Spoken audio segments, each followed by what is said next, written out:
Entonces reciban todos un muy cordial saludo de parte de Promidad, desde acá de San José de Costa Rica, desde el estudio de grabación de Promidad. Agradecerles pues que confíen en nosotros y esperamos poder cumplir con sus expectativas en este curso y en todos los cursos del programa Experto. Normalmente en la primera semanita hay un poquito de problemas y adaptación a la videoconferencia y al aula virtual, pero esto se resuelve muy rápidamente. Les agradezco entonces, si tienen alguna pregunta durante la lección, la hagan a través del chat, preferiblemente de manera escrita, y yo les contesto casi que inmediatamente. También pueden opcionalmente abrir el micrófono y pedirme la palabra y preguntar. Sin embargo, normalmente la manera más fácil es que lo escriban en el chat y yo les voy contestando. Pero no les dé vergüenza, también pueden abrir el micrófono con muchísimo gusto. Entonces decirles que reciban un cordial saludo de parte de nosotros desde Promidad. Tenemos en este curso estudiantes de todo Iberoamérica, desde España, Argentina, hasta Estados Unidos incluso tenemos estudiantes. Desde Costa Rica, un saludo para todos y muy contentos de este grupo que tiene una participación casi de 100 estudiantes. Normalmente que debemos tener unos 50 o 60 en este momento en la videoconferencia. Algunos no la ven en vivo, sino que la ven de manera diferida, luego en el aula virtual. Bueno, muy bien. Antes de iniciar, les digo, si alguno quiere abrir el micrófono y decir algunas palabras desde algún lado. Por ahí escuchábamos a un buen amigo desde Nicaragua, perdón. Si alguno se anima a hablar, nada más de darle clic en el micrófono donde está en rojo y puede hablar.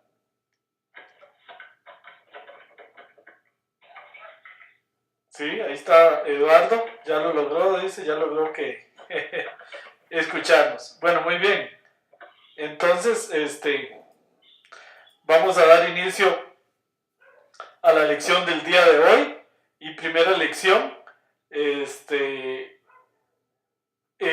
la lección del día de hoy, como todas de aquí en todo el programa Experto, van a ver que son lecciones bastante cargadas de material. La idea es avanzar mucho en cada clase. Tiene hoy 3 objetivos fundamentalmente. El primero, vamos a hablar sobre qué es minería de datos, qué no es, qué es ciencia de datos, etc. Luego, vamos a hablar un poquito del software de R y de los programas que vamos a utilizar a lo largo del curso y de todo el programa Experto. Y al final vamos a hablar un poquito de la logística del curso, de cómo funciona el aula virtual, dónde se entrega la tarea, dónde están los foros del aula virtual, y esto que es muy sencillo de utilizar, pero les voy a explicar muy rápidamente esta primera vez cómo es que se hace, dónde se debe subir la tarea, cómo se evalúa el curso, etc. Entonces esa parte de logística la vamos a dejar más bien para el puro final de la clase. Vamos a iniciar entonces haciendo una presentación sobre el tema de minería de datos. Espero que la mayoría nos estén escuchando. Vamos a ver, a verificar. Sí, tenemos excelente. Creo que solo una persona o dos no nos está escuchando, lo cual no, solo, sí, 2 personas no nos escuchan, lo cual es excelente. Ok. Y entonces nos alegra muchísimo que nos estén escuchando. Bueno, muy bien, excelente. Entonces vamos a ver, iniciar la clase. Les recuerdo que una grabación de esta clase mañana, en horas de la mañana, aparece en el aula virtual y ahí la pueden ver nuevamente, repasar cualquier concepto que no quedó claro. Y de nuevo, pues si tienen dudas, pueden poner las dudas en el foro. Más adelante les voy a explicar cómo se utiliza el foro. Esto es muy útil. En este curso somos 2 profesores, mi persona y William. Entonces nosotros 2 vamos a estar atendiendo las dudas en el foro. ¿Ok? Y entre los 2 también estamos revisando las tareas. Entonces un saludo para William, no lo veo por ahí, pero William es el profesor de Promidad, mi asistente en este curso, que vamos a estar atendiendo las dudas en los foros. Muy bien, entonces le rogamos ahí a Myron tener su cámara, por favor, cerrada, porque si no todo el mundo en Iberoamérica lo está viendo en este momento, Myron. No sé si me está escuchando. Bueno, muy bien, de todos modos, ahí ya la apagó. Muy bien, entonces vamos a iniciar la clase del día de hoy. Voy a apagar el video en este momento para tener mayor ancho de banda. Y como siempre les dije, por favor, cualquier duda a través del chat. Ok, iniciamos con la primera clase de una vez. Acá es de una vez empezando. Bueno, vamos a hablar hoy sobre el tema y a tratar de entender un poco inicialmente. Por supuesto, esto lo van a comprender muy bien de aquí a 10 meses, que terminamos los cursos, 11 meses, sobre qué es minería de datos y qué no es minería de datos. Este concepto, de hecho, ha ido evolucionando, ¿verdad? Desde la estadística clásica, pasando por análisis de datos, minería de datos, luego se habla de Big Data y luego se habla de ciencia de datos. Uno de los conceptos que más ha calado es el de minería de datos. Perdón que estoy viendo preguntas acá en el foro. Sí, dice, ¿esta presentación se sube en el aula virtual? Sí, Fernando y compañeros, esta presentación ya está en el aula virtual. Ustedes ya pueden entrar y bajarla. Ahí está, todas las presentaciones, todos los datos, todo lo que usamos en el curso está en el aula virtual y la pueden bajar. Me dice Beatriz que perdió el video. Sí, porque yo lo cerré. Normalmente cuando ya estamos dando la clase el video se cierra porque el video quita mucho ancho de banda en nuestro servidor en Miami, entonces es mejor cerrarlo, de todas maneras no aporta nada. Y siempre se abre al principio y al final de la clase para conversar un poco con ustedes y luego durante la clase el video se cierra. Ok, muy bien. Muchas gracias por la pregunta, Beatriz y Fernando. Es muy importante. Cualquier pregunta, por favor, ahí a través del chat. Eso es importantísimo. Ya Fernando y Beatriz y por ahí están empezando a preguntar de ese modo. Muy bien, entonces siguiendo adelante, el término minería de datos viene de una analogía, perdón ahí, que a veces el Magic Mouse, como van a ver a lo largo de todo el programa, me hace malas pasadas. Bueno, minería de datos viene de una analogía de los mineros. Los mineros, normalmente los mineros que extraen oro o diamantes, ese tipo de cosas, extraen montañas literalmente de tierra para extraer tal vez una pequeña piecita de oro, un pequeño diamante. En analogía con esto surge el concepto de minería de datos. ¿Qué es lo que hace un minero de datos o una minera de datos? Es extraer de montañas, pero ahora no de tierra, sino de datos, información que sea útil, patrones útiles, que era no trivial, implícita y previamente desconocida y que potencialmente tiene utilidad para las empresas. Entonces el minero de datos se pelea con montañas, gigas, terabytes de datos para extraer de ahí información útil. La función principal de un minero de datos es transformar datos, justamente cómo transformar datos, ¿ok? Cómo transformar datos en algo que es mucho más útil, en información. ¿Okay? Transformar datos en información es la clave. Nada ganamos con tener muchos datos si no extraemos de ella información útil. Como se dice en inglés y se ilustra acá a la derecha, lograr extraer knowledge, conocimiento de los datos. Esa es la función principal de un minero de datos. Otra definición de minería de datos que vemos acá en pantalla. Perdónenme ahí que me están cerrando, ahí que se me está metiendo un poquito de ruido. Ok, gracias. Dice, esta definición es analizar datos para encontrar patrones ocultos usando medios automatizados. Esta parte es muy importante de esta definición, medios automatizados. La minería de datos, a diferencia de la estadística clásica, supone que los métodos para extraer patrones útiles van a ser automatizados. En la estadística clásica normalmente se suponía la existencia de un analista de una persona que era la que estaba viendo constantemente los datos para con alguna técnica estadística extraer algún patrón o algo útil. Y la minería de datos se supone que el producto final de un proceso de minería de datos debería ser un sistema automatizado. Por ejemplo, un sistema automatizado que genera alertas de fraudes en un sistema de tarjetas de crédito. Por eso es que la minería de datos muchas veces cae dentro del patrón de la informática y se va de la estadística a la informática, porque desarrollar procesos automatizados muchas veces ya eso entra en el dominio de la computación y de la informática y se sale un poco de la estadística. Otras dos definiciones de minería de datos dice: la minería de datos es un proceso no elemental de búsqueda de relaciones, correlaciones, dependencias, asociaciones, modelos, estructuras, tendencias, clases o clústeres, segmentos, los cuales se obtienen de grandes juegos de datos, los cuales generalmente están almacenados en bases de datos relacionales, aunque no necesariamente. Esta es otra parte importante que está aquí subrayada. La minería de datos parte de un axioma básico y es que, como digo yo, generalmente se pelea con todos los datos y no se hace como usualmente se hacía en estadística, que era extraer muestras. Entonces, un axioma del principio del minero o de la minería de datos es usar todos los datos y no usar muestras. Ok, eso casi siempre se hace, ¿verdad? A veces son de tal magnitud pues que es necesario extraer muestras, pero el principio básico es que aquí se trabaja con todos los datos siempre.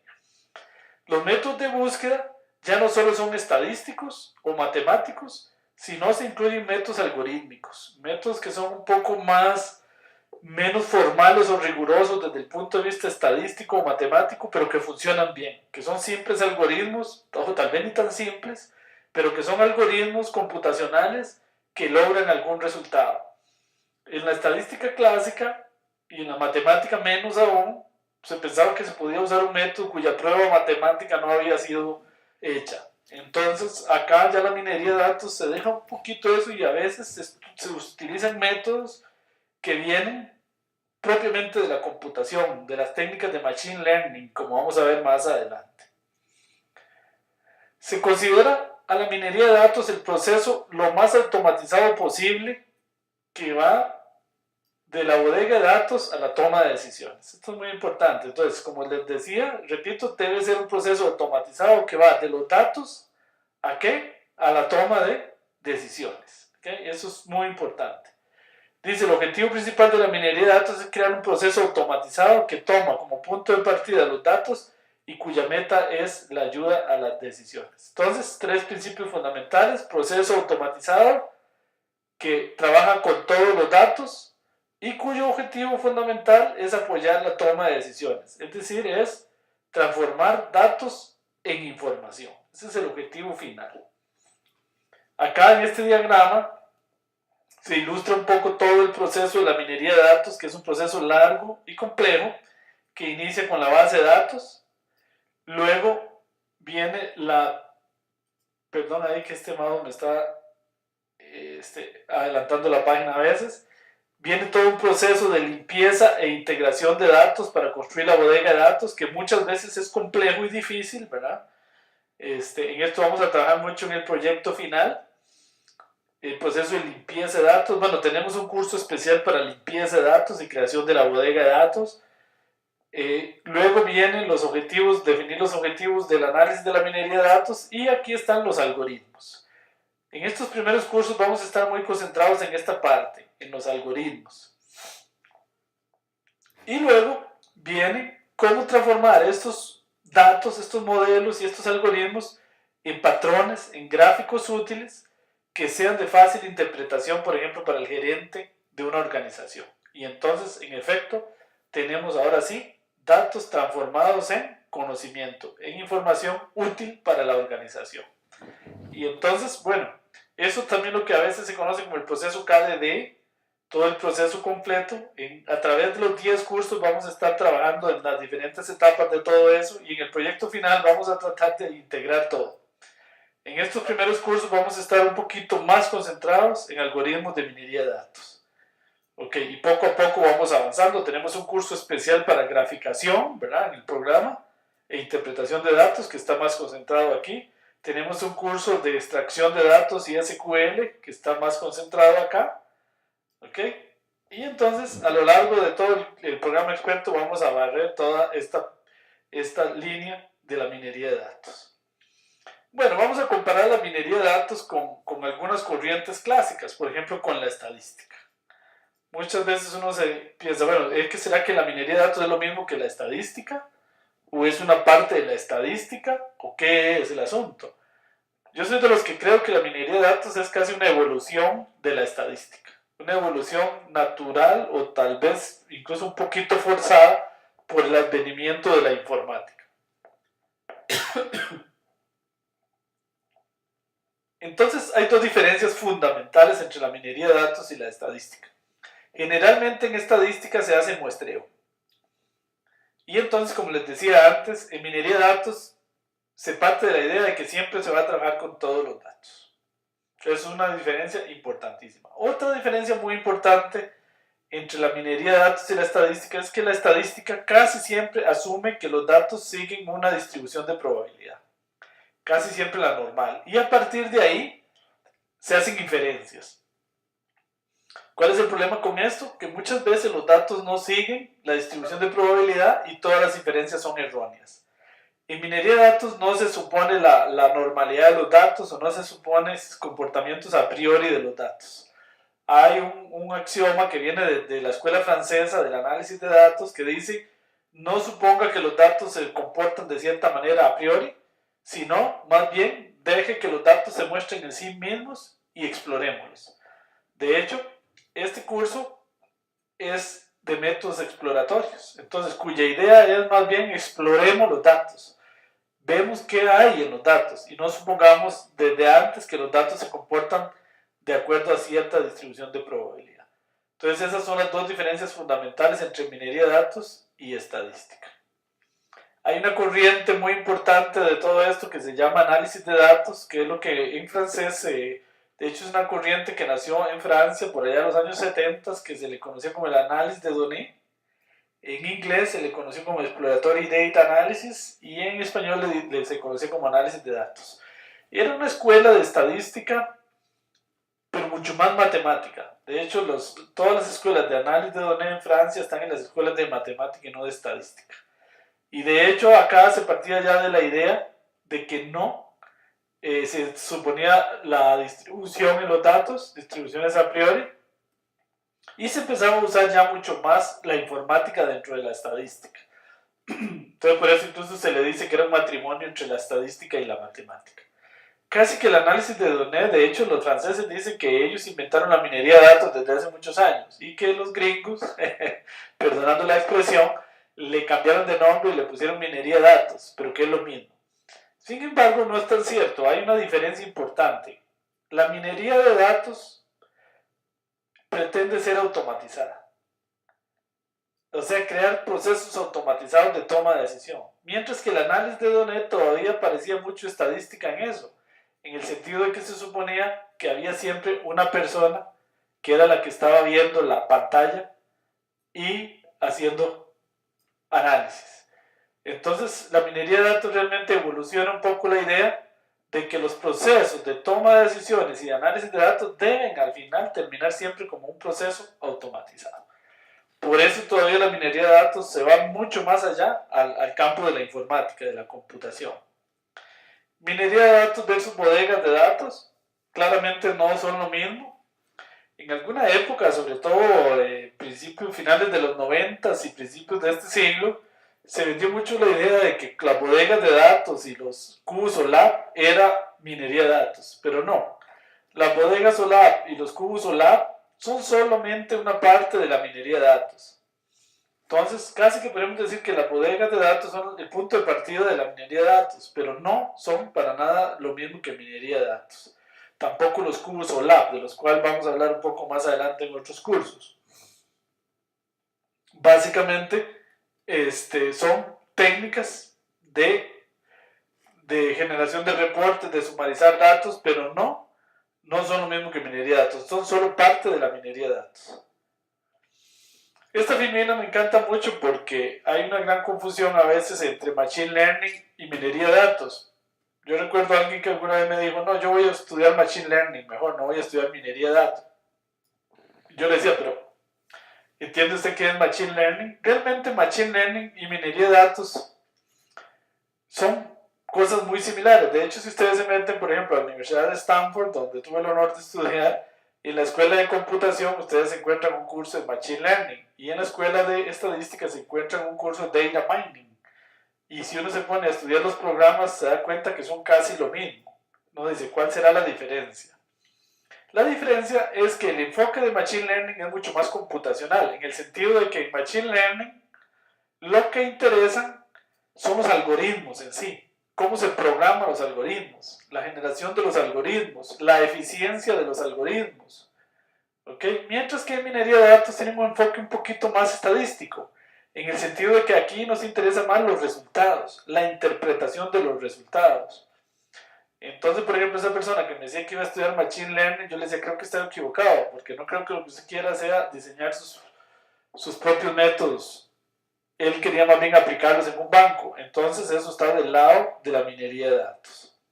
Ahora, el Machine Learning se ha desarrollado en sí mismo muchísimo también. Y hay métodos que la minería de datos ha asumido del Machine Learning. Por ejemplo, las máquinas de soporte vectorial vienen de aquí, Support Vector Machines en inglés. El Deep Learning, que tiene que ver mucho con redes neuronales o el aprendizaje a profundidad, viene de Machine Learning hacia minería de datos.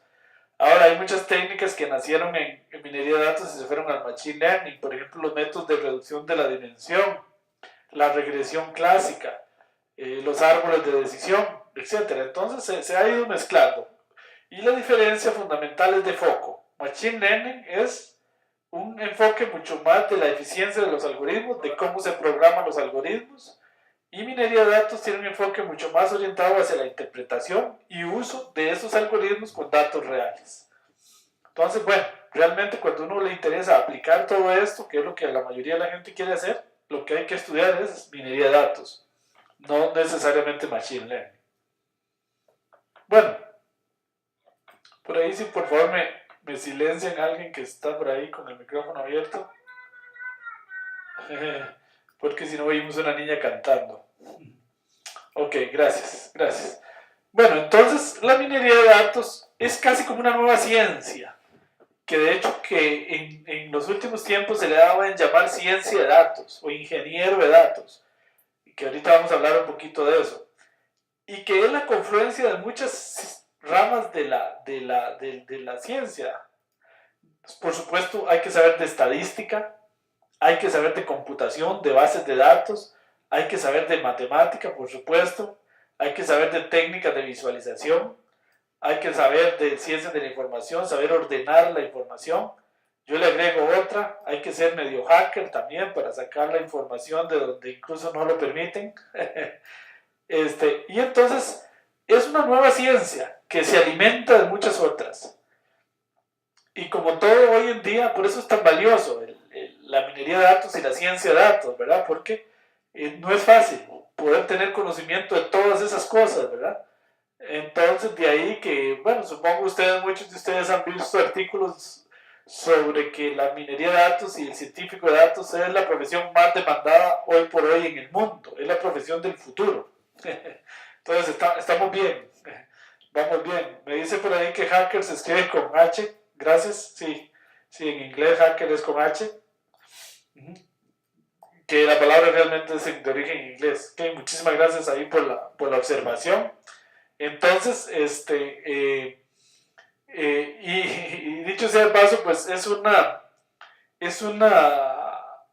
característica importante de un minero de datos. Un minero de datos tiene ciertas características de hacker, en el sentido de que puede extraer información de lugares difíciles, por ejemplo, de la web, de páginas web. Acá tenemos un curso de web mining que vamos a estudiar más adelante. Y como bien me dicen por ahí, sí se ocupa de minería de datos matemática avanzada, ¿verdad? No necesariamente, pues acá vamos a entrar en los modelos matemáticos a profundidad, pero en efecto, conocer a fondo de minería de datos requiere a veces de matemáticas complicadas, por ejemplo, para estudiar a fondo series de tiempo, para estudiar a fondo métodos como máquinas de soporte vectorial y ese tipo de cosas. Las matemáticas no son tan fáciles. Ok, bueno, muchísimas gracias entonces ahí por las preguntas. Me dice Juan de Dios que no tiene, Juan Ramón no tiene audio, bueno, debe ser que no lo ha conectado. Bueno, pero seguimos adelante. Entonces, aplicaciones de la minería de datos, son muchísimas, en las cuales, pues, este servidor y desde Prounidad hemos trabajado, por suerte, en muchas de ellas. Retención de clientes, esto es una aplicación importantísima, saber quiénes clientes se van a ir y cuáles se van a ir, para hacerle, como decimos en Costa Rica, un champú de cariño, se dice, para ver si logramos que no se vaya.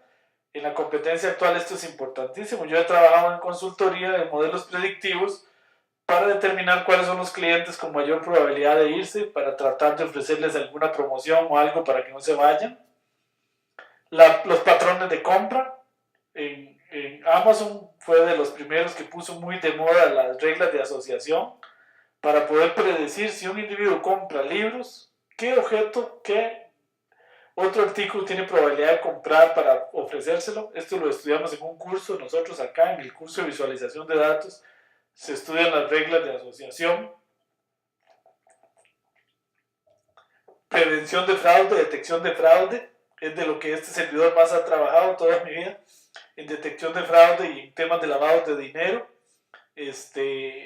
Vamos a estudiar muchísimo en el curso, métodos predictivos que se pueden usar para la detección de fraude, manejo de riesgo, acá vamos a trabajar muchísimo en manejo de riesgo también. Van a ver que muchos de nuestros ejemplos son del sector bancario, esto porque mi persona pues es donde más he trabajado en temas bancarios, el manejo de riesgo, scoring de crédito, todo esto lo vamos a trabajar en los cursos, segmentación de clientes, vamos a trabajar muchísimo en ese tema. Es importantísimo segmentar los clientes y segmentarlos bien. Predicción de ventas, hay un curso entero para el tema de predicción de ventas. En este momento Prounidad tiene 2 consultorías grandes en Colombia, en México y otra en Costa Rica, más bien 3 en temas de predicción de ventas, que es de los temas más importantes. Hay un curso completo de predicción de inventarios y series de tiempo. Ok, muy bien. Vamos a ver que por ahí tengo algunas preguntas en el chat. Me dice Eduardo, en este curso veremos cómo detectar si un cliente se va para la competencia. No tanto en este curso, pero sí vamos a aprender técnicas que sirven. En este curso vamos a hacer scoring de crédito, por ejemplo. Y básicamente es la misma idea de fondo. Entonces sí vamos a trabajar temas muy similares. Me dice Rosemary, ¿podemos realizar el cálculo de la PD a los clientes? Rosemary, no estoy claro de a qué se refiere con el cálculo de la PD. ¿Será el Partial Distribution? Si quiere me lo aclara ahí, por favor. Joel me dice, ya se me fueron ¿puedo usar el dato del curso de predicción de venta que acabas de comentar? Sí, pero eso lo vamos a estar viendo en el curso de series de tiempo y predicción de inventarios. La probabilidad de pérdida. Sí, Rosemary, eso lo vamos a estudiar en algunos cursos, el tema de probabilidades de pérdida, de probabilidades de fuga. En el fondo todos son métodos predictivos y en eso vamos a estar muy concentrados en el segundo y cuarto curso. Este curso, el primero, es sobre todo de métodos exploratorios. En el segundo todos son modelos predictivos. Ok. Bueno, me dice Fátima ahí que PD, ella está teniendo probabilidad de incumplimiento. Sí, o probabilidad de entrar en default, como dicen en inglés, eso lo vamos a estudiar. En este curso vamos a ver unos ejemplos. Ok, bueno, muy bien. Entonces seguimos adelante. Muchas gracias por las preguntas. Vamos a ver que por ahí tengo otra pregunta. Me dice Jason, ¿se puede usar minería debe ser para predecir arribos de clientes a una sucursal o tienda física? Sí se puede utilizar, aunque bueno, habría que ver con qué datos se cuenta, ¿verdad? Porque lo principal para poder hacer un modelo predictivo es tener datos históricos en los que se haya guardado el patrón de algunos clientes, pero sí se puede hacer. De hecho, en este momento estamos trabajando en Prounidad en una consultoría que es parecido a eso, que lo que hace es predecir cuál es la probabilidad de que una entrega de una tarjeta de crédito sea exitosa. No sé si supongo a la mayoría les ha sucedido que los bancos llaman y llaman para ofrecerle a uno tarjetas de crédito. Entonces los bancos quieren saber quién tiene probabilidad de recibirla para ofrecerle tarjeta a esa persona y no a la gente que no quiere. Entonces es un tema parecido, ¿verdad? Es predecir cuál cliente va a ser exitoso. Tiene que ver con lo que dice Jason en el sentido de predecir cuáles clientes van a llegar a nuestra tienda o cuáles clientes van a aceptar nuestro producto, más en general. Ok, me preguntan por ahí, Pablo, más adelante vamos a hablar de todo eso. Dice, ¿cuáles herramientas o lenguaje vamos a requerir en este primer curso? No vamos a requerir ningún motor de bases de datos todavía, vamos a usar R. Más adelante vamos a hablar del RStudio y el Factor Miner que vamos a hacer, los que vamos a estar usando en este curso. Por ahora todavía no, ahí poco a poco vamos a ir hablando de eso. Entonces sí, sobre todo R y RStudio vamos a usar en este curso. Dice, la calidad de un análisis de minería de datos se ve comprometida si en vez de tener muchos datos tengo pocos datos. Bueno, muy buena pregunta, Fernando. Entre más datos se tengan, mejor. Aunque hay técnicas para cuando uno tiene pocos datos, para garantizar la calidad. Por ejemplo, el bootstrapping. Y este tipo de técnicas que vamos a estar estudiando más adelante en el curso de métodos avanzados en minería de datos. Se estudia cross-validation o validación cruzada de bootstrapping, que son técnicas, sobre todo el bootstrapping, que nos ayudan a generar modelos buenos aun cuando no se tengan tantos datos. Pero sí, la calidad puede depender mucho, Fernando, de cuántos datos tenga, aunque no solo de cuántos, muchos o pocos, sino más de la calidad de los datos. Yo podría tener muchos datos, pero si tienen mala calidad, tampoco hago mucho con eso. La calidad de datos, la cultura de datos es algo que es central en minería de datos y que desgraciadamente es un problema que enfrentamos día a día los que trabajamos en esto, que las organizaciones no tienen cultura de datos. Entonces tienen muchos datos, pero muchas veces muy desordenados, muy desorganizados, entonces no sirven de nada. Buena pregunta. Me dice Beatriz, ¿se pueden con esas predicciones crear campañas de publicidad digital? Sí, sí. Para las campañas de publicidad se usa la segmentación de clientes y los modelos predictivos para ver a qué clientes apuntar. ¿Sí? Poco a poco vamos a ir hablando de todos esos temas. El tema de la calidad de datos, evidentemente, me dice Eduardo, es un problema de todas las empresas. Sin embargo, tener muchos datos, pero con muchos problemas de calidad, pueden repercutir enormemente en la toma de decisiones. Sí, exactamente, Eduardo. Si un modelo recibe basura, devuelve basura. Entonces yo puedo tener el mejor modelo estadístico del mundo, pero si mis datos tienen basura, lo que sale es pura basura, ¿verdad? Y es uno de los temas más graves que ustedes van a enfrentar en la vida, y es que los datos generalmente no están como uno quiere, ¿verdad? Y aunque uno no lo crea, incluso en bancos, incluso en bancos muchas veces los datos no están bien.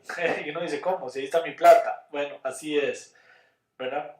Dicen, bueno, me dice Eduardo, ¿de qué modo podemos decidir sobre los datos sucios? ¿Qué decisiones se deben tomar ante estas situaciones? Bueno, Eduardo, sí, muy buena pregunta. Nosotros tenemos un curso completo del tema que se llama Manipulación y Preparación de Datos, que lo da Fabio Fernández de Canadá.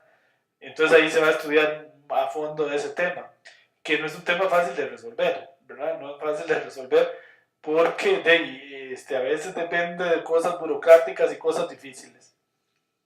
Buenas preguntas, Eduardo, gracias. ¿El minero de datos debe tener conocimiento profundo de datos para hacer análisis adecuado? Sí. Como por ejemplo, basado en el área Community Manager, por ejemplo. Sí, sí. El minero de datos tiene que tener mucho conocimiento de los datos y del problema en sí. Por ejemplo, a mí me ha tocado tocar con datos médicos y no entiendo ni qué son. Entonces, por ahí hay que empezar a estudiar. Entonces sí, el minero de datos debe saber casi de todo. Con base en la segmentación de datos emplearemos aplicaciones o sitios web de modo ejemplo, esto basado en el área Community Manager, por ejemplo, me dice Juan Ramón Ruiz. Sí, en un curso más adelante que se llama Web Mining vamos a estar trabajando, es uno de los cursos más interesantes del programa que a mí me encanta porque de hecho solo lo hemos impartido una vez y el tema de Web Mining es un tema de punta. Entonces ahí se estará estudiando todos esos temas. Bueno, muy bien, muchas gracias por las preguntas. Vamos a continuar. Dice, ¿por qué usar minería de datos? La respuesta es, de casi que podríamos decir que quien no use minería de datos, aunque suena medio trillado, pero es cierto, las organizaciones que no aprovechen sus datos en el futuro, e incluso los datos de la competencia, solo están condenados a una cosa y es a quebrar, ¿verdad? Es importante hoy por hoy conocer los datos incluso de la competencia. Y bueno, ni se diga los que trabajamos en temas de datos. Bueno, la minería de datos se divide en dos grandes mundos. El área descriptiva o exploratoria, también se le conoce como exploratoria, y el área predictiva. La minería exploratoria o descriptiva yo siempre la ilustro con la Pathfinder allá en Marte porque básicamente esa es la idea. La idea de los métodos exploratorios es aplique métodos a los datos. No sé ni qué ando buscando. La Pathfinder no sabía qué andaba buscando en Marte, pero quiere encontrar algo, un poco de agua, un animal ahí moviéndose, alguna cosa interesante que no sabe qué es. Así son un poco los métodos exploratorios. Barramos los datos para ver qué encontramos. Y de eso se trata mucho este curso. Luego los modelos predictivos, yo los ilustro un poco con la bola de cristal, aunque no es tan así, porque la idea es predecir el futuro. Y quien prediga el futuro se puede hacer muy millonario. Y la idea es, bueno, con base en la historia, predecir el futuro. Y todo esto se basa en el teorema del límite central, como decimos los matemáticos, o en la ley de los grandes números, como dicen los estadísticos, en el sentido de que todo se parte en el axioma de que como se comportó la historia, se va a comportar el futuro. Entonces, si tengo una buena data histórica, de calidad como hablábamos antes, yo podré tal vez predecir el futuro, obviamente nunca de manera perfecta, pero sí con ciertos niveles de aceptación. Entonces, este primer curso se concentra en métodos exploratorios y el segundo curso se concentra en modelos predictivos. Y ahí vamos avanzando. Bueno, vamos a ver que por ahí tengo alguien por ahí con el micrófono abierto. Si me hacen el favor de cerrarlo, gracias. Bueno, entonces, entre las técnicas exploratorias o descriptivas, tenemos el clustering, los métodos de reducción de la dimensión o métodos factoriales que vamos a estudiar en este curso. Dentro de las técnicas predictivas están las series de tiempo, el análisis discriminante, la regresión, los árboles de decisión, las máquinas de soporte vectorial, las redes neuronales, los métodos de boosting, los métodos de consenso, etcétera, etcétera, etcétera, las reglas de asociación que vamos a estar estudiando en los siguientes cursos. Muy bien, entonces, bueno, como les decía, entonces data mining se divide en dos mundos, el predictivo y el descriptivo o exploratorio. En este curso estamos más en esta parte. Ok, bueno, acá se habla de qué es clustering. Poco a poco vamos a ir viendo eso en las siguientes clases, no vamos a entrar en detalle hoy. ¿Qué es clasificación o discriminación? Acá, por ejemplo, tenemos el scoring de crédito. Esto vamos a ir hablando poco a poco más adelante en los cursos. Estas son técnicas de reducción de la dimensión. No se preocupen si voy un poquito rápido, porque esto en realidad es un poco contarles técnicas que hay. Por ejemplo, el análisis factorial de correspondencias, el análisis en componentes principales, que lo vamos a estudiar en detalle en la segunda clase. ¿Ok? La regresión, que es una de las técnicas, como dicen, viejita, pero muy buena. Esta es la regresión que viene directamente de la estadística. La vamos a estudiar en varios cursos, la regresión lineal, la regresión no lineal, la regresión logística para hacer modelos predictivos. Todo esto lo vamos a estudiar en los diferentes cursos. El descubrimiento de secuencias y patrones, series de tiempo, redes neuronales, son temas que también están en los cursos. Redes neuronales se estudian en el segundo curso y series de tiempo es como en el quinto curso. Series de tiempo, bueno, aquí tenemos un ejemplo de uso de series de tiempo para la predicción de demanda de un cajero automático. Sumarización, ya estos son los métodos que se usan para Big Data. En el último curso de Big Data vamos a estudiar análisis simbólico de datos como una técnica para hacer análisis de datos masivos. Entonces son técnicas ya para cuando hay ya datos realmente masivos, que de eso se trata el curso de Big Data que que es el penúltimo curso del programa.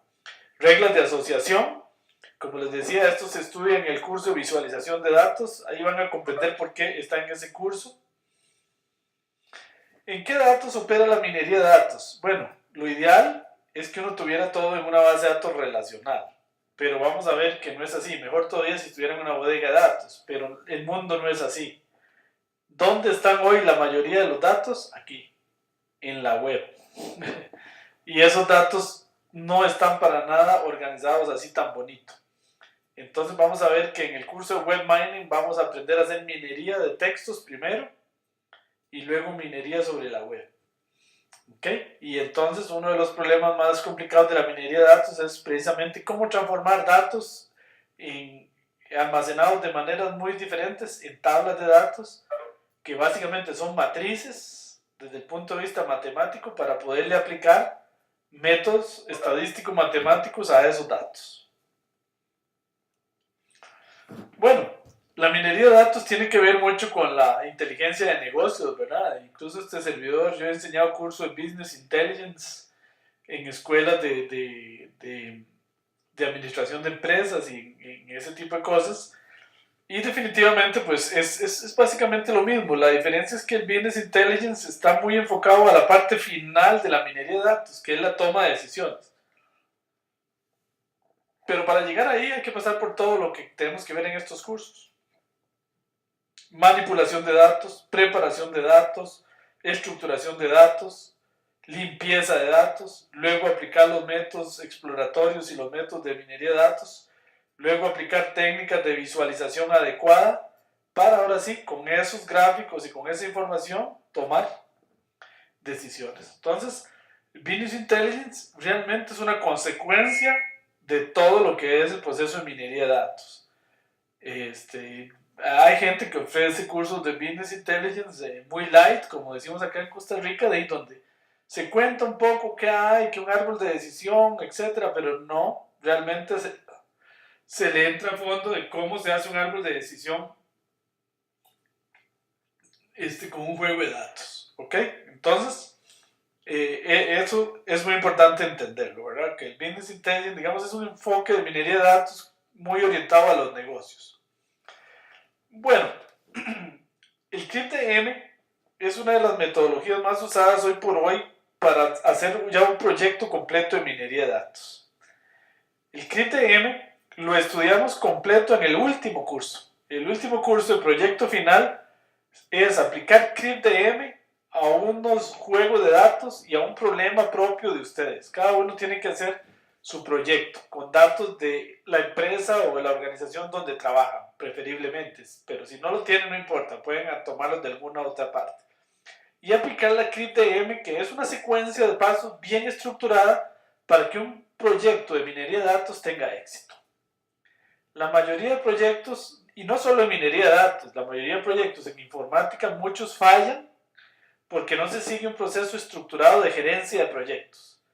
Y parece mentira, yo no soy de esa área, pero si no se gerencian bien los proyectos, muchas veces no tienen éxito. Entonces eso es lo que se estudia en esta parte, CRIP-DM. Hoy solo les voy a decir que el CRIP-DM es una secuencia de pasos no necesariamente lineal, que van desde la comprensión del negocio, la comprensión de los datos, la preparación de datos, el modelado con minería de datos, la evaluación y la implementación de un sistema automatizado.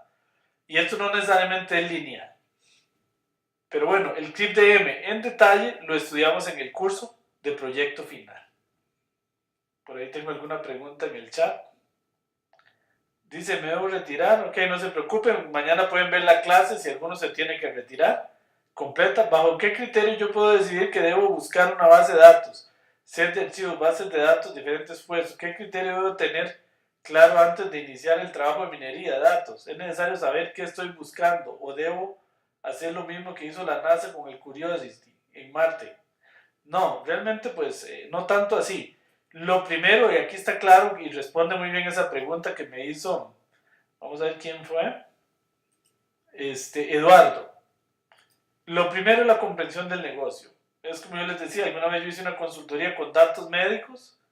Lo primero que yo tengo que empezar a estudiar era qué significaba un montón de códigos que ellos usaban, porque no entendía nada. Y aquí vamos a hacer algunos ejemplos con datos médicos. Entonces es lo primero, para poder ahora sí, una vez que comprendo el negocio, comprendo los datos. Y una vez, aquí tal vez falta un poco eso, pero una vez que tengo eso, debo definir cuál es el objetivo. Esto es muy importante, esa pregunta de Eduardo, porque muchas veces hay gente que quiere hacer minería de datos solo porque está de moda, pero no tiene claro para qué. Entonces debe haber un objetivo bien claro. Yo lo que quiero buscar es fraudes. Yo lo que ando buscando son clientes, fidelidad de clientes. O lo que quiero predecir es la probabilidad de default, que quiere decir que el cliente ya no va a pagar el crédito. Quiero predecir si un empleado va a ser buen trabajador o no. Ven, entonces mi objetivo debe estar claro. Quiero predecir si una persona le va a dar cáncer de próstata o no. Entonces, para eso lo primero es comprender el negocio en el que uno está. Y el minero de datos, una de las primeras tareas, y muy difícil es esta, ¿verdad? Porque a veces se trata de cosas de las cuales uno nunca pensó que debía aprender. ¿Verdad? Bueno, entonces vamos a ver por ahí una pregunta más en el chat. ¿Podemos mezclar conocimiento, me dice Saulo Vázquez, de la parte de comprensión de negocios con técnicas recientes de administración? ¿O es un tema estructurado y cerrado? No, claro que sí. Claro que sí. Ahora nada es cerrado, Saulo. Todo esto tiene demasiado que ver con los temas de negocios. Y entonces todo eso se relaciona, definitivamente. El objetivo debe definirlo el negocio, pues sí, dice Eduardo, generalmente cuando uno lo contrata en el negocio tiene claro, o debería tener claro, qué es lo que quiere hacer, ¿verdad? ¿Qué es el objetivo? ¿Qué anda buscando? ¿Fraudes? ¿Lavado de dinero? ¿Qué? Aunque no lo crea, muchas veces no tienen muy claro qué es lo que quieren, ¿verdad? Y uno tiene que ayudarles un poco. Pasa que nos topamos con un cliente no tan grande que tal vez no tiene bases de datos. Es decir, si no tiene bases de datos, dice Dani, sí, a veces es un problema. Quieren hacer minería de datos y no tienen bases de datos. Sí, ya hay que empezar, dice Dani, ¿dónde empezamos? Hay empresas que tienen los datos incluso en papel. Entonces hay que empezar por digitarlos. Ha pasado. Entonces sí es complicado empezar un proyecto donde ni siquiera hay base de datos. Y hay que empezar por crearla, ¿verdad? No queda de otra. O decirle, cree su base de datos, guarde datos históricos y llámeme dentro de 5 años. Ok, aunque a veces, bueno, el negocio no funciona así, pero sí, o sea, no se puede hacer minería de datos sin datos históricos. ¿Qué no es minería de datos? Eso es importante, aunque antes lo ilustré con una bola de cristal, no es una bola de cristal. Hay gente que cree que uno hace magia, ¿verdad? Y como lo decía Dani antes, no puedo hacer minería de datos ni predicción si no tengo datos para empezar, o datos históricos, no es magia. Es que los datos históricos me van a ayudar a predecir el futuro. Entonces, si yo no tengo datos limpios, datos de calidad, no puedo predecir absolutamente nada. Entonces, no es magia, ¿verdad? Hay que tener claro eso. Lo segundo que hay que tener claro es que la minería de datos no es un modelo determinístico. ¿Qué quiere decir eso, un modelo determinístico? Esto es muy importante. Un modelo determinístico es como Excel. Si usted en Excel suma 2 más 3 en 2 casillas, siempre debería darle 5. Si no, algún virus bien fuerte tiene su computadora. La minería de datos es más bien un modelo probabilístico. En general, no siempre, pero la mayoría de los modelos de minería de datos son modelos probabilísticos. Que lo que me dicen, ¿cuál es la probabilidad de que este cliente acepte mi tarjeta de crédito? Bueno, la probabilidad es de un 0.8, es decir, de un 80%. Entonces, ¿qué pasa? Por supuesto puede fallar. Desde el punto de vista, puede fallar. Entonces, lo que estamos diciendo es que en el 80% de los casos probablemente pegue, pero en el 20% voy a fallar. Y eso hay que tener mucho cuidado porque hay clientes que no lo entienden. Incluso hay que ponerlo en los contratos. Porque hay gente que dice, este sistema que usted dice no sirve. No, falla aquí. Dijo que esto no era fraude y sí es fraude. Falló. Su sistema me estafó. Entonces hay que decirle, no señor, yo lo que le vendí a usted fue una probabilidad. Y desde ese punto de vista puede fallar. No es un modelo que siempre va a pegar los fraudes. Si fuera así, no estaría aquí. Si alguien pudiera hacer eso. Entonces hay que tener eso. Los modelos de minería de datos son en general modelos probabilísticos. que como tal pueden fallar. ¿Okay? Entonces, lo que sí se vende es una probabilidad. Yo le aseguro a usted, por ejemplo, si construye un modelo con el 90% de éxito en los tests, que yo le voy a pegar casi el 90% de los casos. Pero en un día le voy a fallar. ¿Le sirve o no le sirve eso? Y esto es muy bueno, ¿verdad? A veces hay que decirle al cliente, ¿se conforma con un 65% de éxito o no? Porque eso es lo que yo puedo hacer. ¿Ok? Entonces, eso es lo importante. Ahora, si el modelo le da un 50% de éxito, ahí sí, que entonces mejor no sirve. Porque es igual que tirar la moneda al aire. Entonces, y pasa también. Los datos históricos son de muy mala calidad, no se tienen buenos datos, entonces no se pueden construir modelos. Y las predicciones son tan malas como tirar la moneda. Entonces, en ese caso, es mejor no engañar al cliente. Y decirle, mejore sus datos, mejore sus variables estadísticas. De hoy en adelante almacene estos y estos índices, porque con lo que usted tiene no se puede construir un modelo predictivo.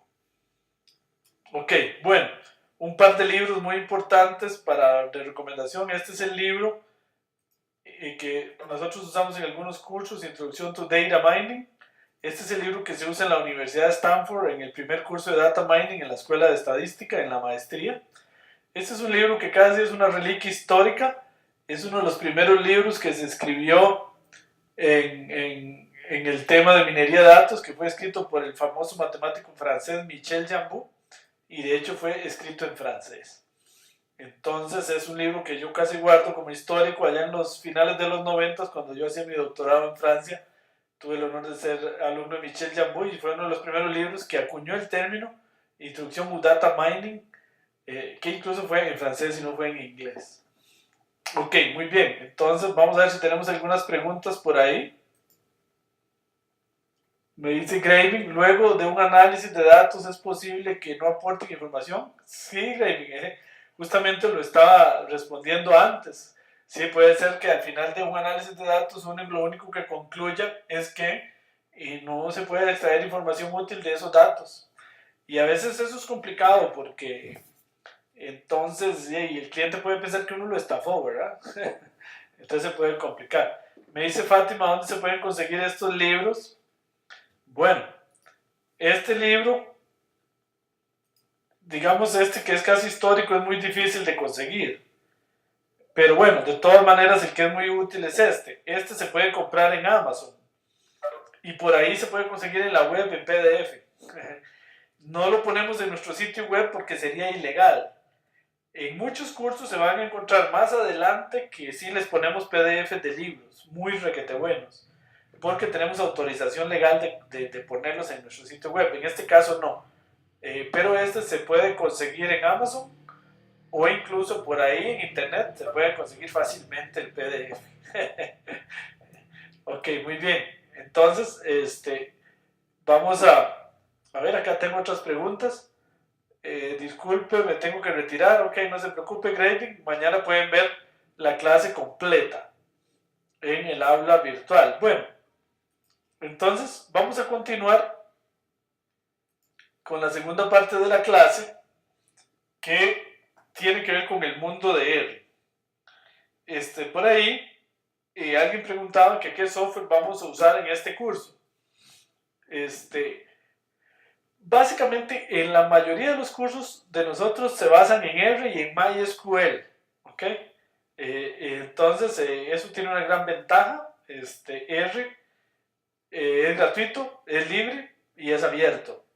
Y hoy por hoy, incluso ayer estaba leyendo un artículo por ahí en LinkedIn donde se decía cómo R prácticamente ya reemplazó a SAS y a SPSS.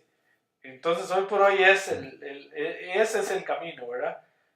Porque R es abierto, en R se pueden construir modelos propios, ningún software en el mundo tiene tantos paquetes como R. ¿Qué garantiza la calidad de R? Hay gente que pregunta eso. Bueno, por ejemplo, los árboles de decisión, como vamos a ver más adelante, en R fueron programados por el mismísimo profesor Jerry Friedman de la Universidad de Stanford. Si ese no está bien programado, ninguno está bien programado.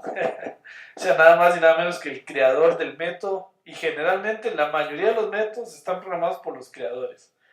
Entonces por ahí me preguntan, sí, que ayer estaba leyendo un artículo de que SPSS está reemplazando en la mayoría de lugares del mundo a SAS, por ejemplo, que es un software estadístico muy usado. ¿Van a colgar el PPT en el aula virtual para imprimirlo? Sí, el PPT ya está en el aula virtual, Fátima, en modo PDF. ¿Ok? Entonces de ahí lo pueden bajar. ¿Podría emplear eViews? No sé a qué se refiere Juan Ramón con lo de eViews. Ok, César, bueno, ya respondí que sobre todo a SPSS y a SPSS Modeler y a, bueno, a muchos software estadísticos. En realidad, hoy por hoy R es el software más utilizado en todo el mundo. En todas las universidades importantes del mundo, Stanford, Harvard, Berkeley, etcétera, etcétera, en las universidades europeas, en Costa Rica, por ejemplo, ya en la Universidad de Costa Rica, prácticamente ya solo utilizamos R en todos los cursos. Bueno, sí, e incluso es muy cierto algo que me está diciendo por aquí, Jason. No, Saúl dice que Microsoft, Power BI, el Business Intelligence de Microsoft, ya se basa en R.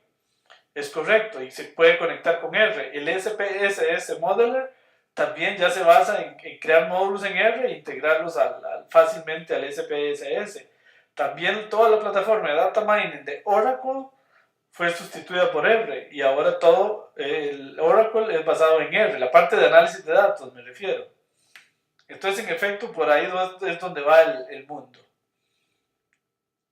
Ok, dice proyectos de minería de datos, me dice Jason, ¿deberían considerarse caros o dependen de otras variables? No, los proyectos de minería de datos, pues hay gente que cobra demasiado, sí, pero no deberían por qué ser tan caros.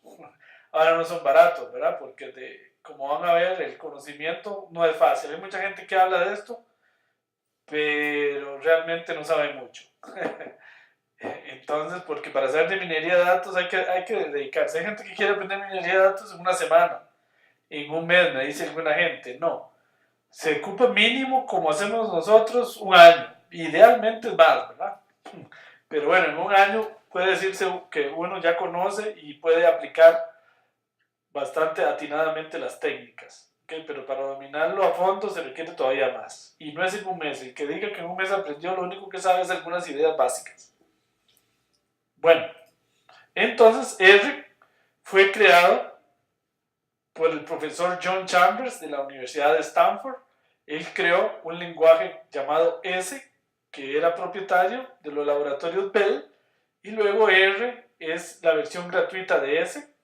Tuve el honor de ser alumno directamente del profesor John Chambers allá en Stanford en un curso de programación avanzada en R, hace algunos años allá en mi postdoctorado. Ahí está más joven, ya casi tiene 85 años y todavía es profesor de la Universidad de Stanford, el profesor Chambers. Es realmente el padre y creador de R. Y él tiene una frase que a mí me impresionó mucho cuando le oí y que es cierta. Dice que R es el mejor lenguaje para estadística y minería de datos porque R fue un lenguaje hecho por un estadístico para estadísticos. O sea, fue hecho por él, que es estadístico. No es un lenguaje hecho por informáticos. Y entonces, por ejemplo, en R es mucho más fácil manipular las columnas que las filas. Cuando la mayoría de los lenguajes es al revés, es fácil manipular las filas pero no las columnas. Pero en estadística y en minería de datos son más importantes las columnas. ¿Por qué? Porque en las columnas es donde están las variables estadísticas. Entonces son más importantes que las filas. Y realmente R es una evolución de Fortran. Los que somos más viejitos sabemos que la mayoría de bibliotecas de análisis numérico de cosas estaban hechas en Fortran. Y R todavía en su corazón guarda mucho de Fortran y de C. Y entonces por R tiene otra ventaja también sobre la mayoría de los software, que es muy, muy rápido. Entonces en R usted puede manipular volúmenes inmensos de datos y rápidamente, mucho mejor que en la mayoría de software, incluso comerciales. Acá está la Biblia del R, a este le llamamos la Biblia del R, que es el libro que escribió John Chambers sobre R. Este libro es un poquito avanzado, realmente a veces yo pienso que fue escrito para gente que ya sabe de R y está muy enfocado a la programación. Este libro también se puede comprar en Amazon y por ahí se puede conseguir en la web. Y vamos a trabajar un poquito en este libro nosotros, pero no en este curso, sino en el tercer curso de programación en R. Vamos a a usar un poco el libro de John Chambers. Ahora, aquí se confunde mucho R con el CRAN. El CRAN, que es el repositorio de donde se puede bajar R y todos los paquetes de R, fue creado por estos dos señores que están acá, el profesor Gentleman y Haka, el profesor Haka, los dos del Departamento de Estadística de la Universidad de Oakland. Y hay gente que dice que estos señores fueron los creadores de R. No, ellos no son los creadores de R como lenguaje, sino son los creadores del CRAN y de la versión gratuita de R que está en el CRAN. Entonces, y no hay confusión ni hay pelea. De hecho, en el comité central de R está John Chambers y están estos señores. Entonces, de hecho, trabajan juntos. Pero realmente se confunde mucho. Ahora, Robert Gentleman y Haka son los creadores del CRAN y de la primera versión y de la versión gratuita de R. El CRAN es esto que estamos viendo en pantalla, que uno puede buscarlo en internet como www.r-project.org. Esta es que es una de las páginas de software libre más visitadas en el mundo, si no la más visitada, conocida como el CRAN, acá, por sus siglas en inglés, es el lugar donde uno puede bajar R. De ahí pueden bajar ustedes R para instalarlo, de forma gratuita. También pueden bajarlo de nuestra página web www.promidad.com, se meten aquí a herramientas y acá aparece R y R Studio y de ahí pueden darle directamente y lo bajan también. En este curso vamos a usar R y R Studio. ¿Qué es R Studio? Vamos a ver más adelante, es una interfaz, un IDE para R. Uno puede usar directamente R y puede usar directamente R Studio. Ok, les voy a mostrar acá la diferencia directamente. Yo acá tengo instalado en mi computadora R. Ese programa que están viendo ahí es R. Yo tengo la versión un poquito viejita en esta máquina, la 3.22 del 14 de agosto del 2015. Que debería actualizarla, es mejor tener la versión más actual. Ese es R.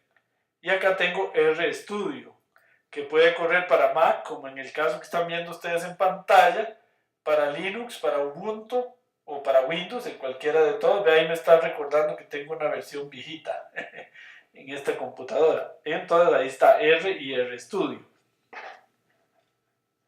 Entonces, los dos software y parte de la primera tarea es bajarlos e instalarlos. Los pueden bajar de aquí, R, lo pueden bajar de www.r-project.org. Ahí pueden bajar la versión para Linux, para Macintosh o para Windows. Esta es la interfaz de R en Windows. Esta es la interfaz de R en Macintosh. Y acá tenemos RStudio. Esta es la interfaz de RStudio que acabamos de ver, que es esta. Ahí viste en vivo, esa es RStudio. RStudio lo pueden bajar aquí de www.rstudio.com. Ahí se puede bajar gratuitamente también. Esto es lo que se conoce en computación como un IDE, una interfaz gráfica más agradable para trabajar R. Ok, antes de entrarle a Factor Miner, vamos a ver que tengo algunas preguntas. La última herramienta Power BI permite integrarlo con R. Sí, exactamente, Roberto. Alan, ¿cuál es la versión más recomendada para instalar de R? Bueno, la más recomendada es la más reciente que está en el CRAN. No sé por cuál van, la 3.3 algo. Pero sí, instalen la más reciente que está en el CRAN. Eso es lo más recomendable. Bueno, R, la ventaja de R es que R es una plataforma de software libre que tiene más de, creo que hace poco habían 6.000 paquetes. ¿Qué son paquetes? Son complementos que en la mayoría son desarrollados en universidades que amplían a R. Entonces, por ejemplo, hay complementos para hacer redes neuronales, para hacer regresiones. Bueno, aunque las regresiones vienen en el paquete base de R. Para hacer máquinas de soporte vectorial, para hacer análisis en componentes principales. Entonces, nosotros vamos a usar en este curso, nos vamos a basar en un paquete que se llama Factor Miner. Factor Miner fue desarrollado en Francia, en la universidad, perdón, acá se me está moviendo, en la Universidad de Reims, en Francia, en el Instituto de Matemáticas Aplicadas. El Factor Miner, que ustedes se pueden meter a este link, y verlo. Ahí está la página web. Es una interfaz gráfica que se tiene en R para correr sin conocer R modelos de R. Y eso es lo que vamos a hacer en este curso. Todavía no vamos a programar en R. Vamos a aprender a programar en R hasta en el tercer curso. En este curso vamos a usar Factor Miner para hacer métodos exploratorios y como ACP, como clasificación jerárquica, como K-medias, etc. Entonces el Factor Miner es ese. Ahí está la página web. El Factor Miner se puede instalar de dos formas. Directamente desde el CRAN, como se hace. Y como les decía, es un paquete de R. La mejor forma de instalarlo es con este comando que viene aquí. Para que lo instalen directamente se aseguren de tener la última versión que ellos mismos instalan. Y entonces esto le instala el Factor Miner en R con esta instrucción, source, HTTP, todo eso, lo copian y lo pegan en R. ¿Cómo se hace eso? De la siguiente manera, les voy a explicar. Copian y pegan esa instrucción, digamos tan sencillo como el que le dan aquí, un copy, un copiar, y se van a R y lo pegan acá con control V y ahí empieza a instalar. Él en ese momento se va a lo que se llama un mirror del CRAN. El CRAN tiene mirror o espejos en muchas universidades del mundo, en Stanford, en México, en Alemania, en Brasil, muchos de ellos. Les va a preguntar que cuál, ven, aquí me dice que seleccione el CRAN Mirror que quiero usar. O sea, si quiero bajarlo de Australia, de China, de Chile, de Francia, de la India, de México, de Rusia, de España, de Estados Unidos, de Berkeley, etc. Y ahí ustedes les dicen, normalmente yo prefiero usar estos de USA, el 1, 2, que son los de Stanford. Funcionan muy bien los de Alemania, también los de Francia, pero en general se supone que todos son idénticos. Entonces acá yo le voy a decir que cancele porque yo ya lo tengo instalado. ¿Ok? Entonces eso es lo que hay que hacer para instalar el Factor Miner. Vamos a ver, por aquí tengo una pregunta en pantalla. ¿Cuál es la diferencia entre instalarlo con el comando source y bajarlo con el tools install packages? La diferencia es que si lo instala con el install packages, le va a instalar el paquete, pero no la interfaz gráfica. Entonces, la interfaz gráfica en este curso es muy importante. Entonces, mejor lo instalan con source. ¿Qué dice que me hace la pregunta, Fernando? Porque con esta instrucción source me instala esta interfaz gráfica que estamos a punto de ver. Que se corre con este comando, library rcommander. Y sale esta interfaz gráfica que está acá. Ese es el rcommander y el Factor Miner en R de Windows. Vean, muy fácil. Una vez que les voy a repetir los pasos, ustedes instalan con este comando, copy paste en R y lo instalan. Una vez que está instalado, corren este comando, library, así se corren todos los paquetes de R. Muy, muy importante, la R en mayúscula, la C en minúscula, la M en minúscula, la D en minúscula, la R en minúscula. Respetar mayúsculas y minúsculas es muy importante porque R es un lenguaje sensible a mayúsculas y minúsculas. Si pone la R en minúscula ya no sirve. Entonces yo me vengo acá, cargo, pongo library, rcommander, rcmdr, le doy enter y me carga la interfaz gráfica del rcommander, que ahí la estamos viendo en pantalla en Macintosh. Entonces en este curso, y acá me queda Factor Miner ya instalado, que es una parte del rcommander. Con este programa es un generador de instrucciones R. Acá yo hago todo con base en puros menús y no tengo que conocer R. ¿A qué me refiero con no conocer R? No conocer la programación de R, que en este curso todavía no vamos a estudiarla. Vamos a ir poquito a poco. Ya en el tercer curso vamos a hacer todo desde la consola y con comandos. Por ahora vamos a ir aprendiendo el código poco a poco aquí, porque este nos genera los códigos, sin saber de programación. Ok, entonces ese es el Factor Miner. Que hay que instalarlo, por ahí no sé si tenía alguna pregunta.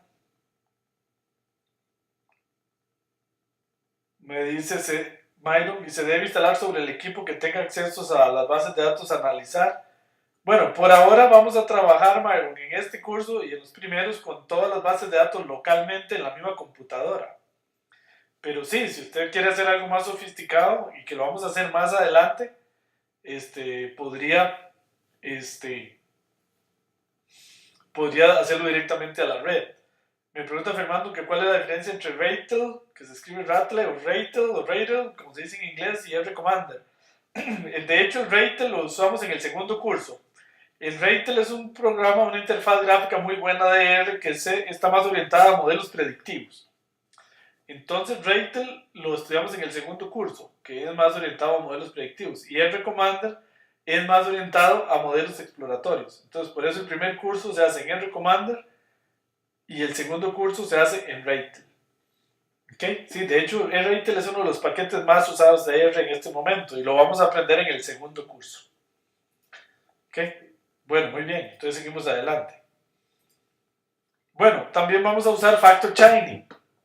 Factor Chaining es una interfaz web del Factor Miner. Entonces el Factor Chaining también lo vamos a usar en este curso. Y este es lindísimo porque ya es directamente en la web, no ocupo tener instalado absolutamente nada. En una página web puedo hacer todos mis análisis. Eso se le llama Factor Chaining. Para Factor Chaining hay que correr unas pequeñas instrucciones en R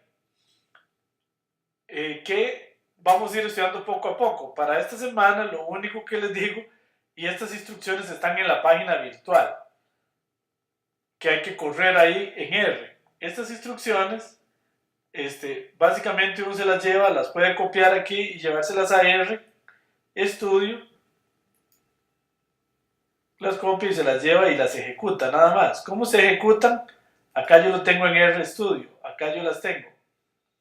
Entonces, hay que instalar Factor Chaining y en la tarea viene explicado. Lo primero que se hace para instalarlo es con este comando install.packages Factor Chaining entre comillas con la F en mayúscula, dependencies en true para que instale todas las dependencias de ese paquete.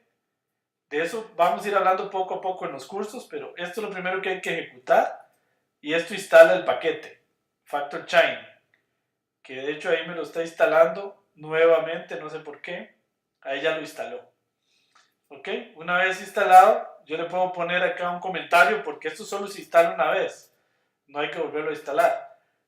Esta instrucción que vamos a estudiar más adelante en R también, el ZWD, es una instrucción para decirle en qué directorio tengo yo los datos. Ok, entonces ahí le digo, esto es tipo Windows, ahí tengo los datos. Acá si lo corro me da error porque yo estoy en una Mac. Entonces esto es un poquito distinto en Mac. ¿Ok? Si estoy en Mac, tengo que ponerlo distinto, que sería así.